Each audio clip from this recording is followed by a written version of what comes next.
దేవుని రాజ్యము ఇలాంటి వారిదే. మార్కు 10:14. ధనవంతులు, జ్ఞానవంతులు, పేరు ప్రతిష్టతలు గలవారు మరియు గొప్పవారు దేవుని నిత్య రాజ్యంలోకి ప్రవేశించడం అసంభవం.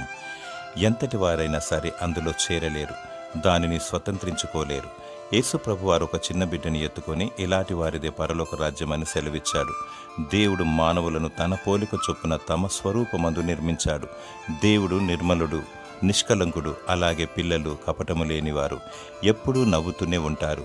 దేవుని మనస్సును పోలినవారు, ఇలాంటి వారిదే పరలోక రాజ్యము.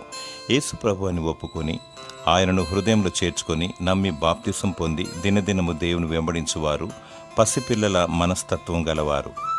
మారు మనసును పొంది స్తుతి ఆరాధనతో వాక్యాన్ని ధ్యానిస్తూ ప్రార్థిస్తూ అంతము వరకు దేవుని వెంబడించు. దేవుడు నిన్ను కరుణించి తన నిత్య రాజ్యమును నీకు దయచేయునుగాక.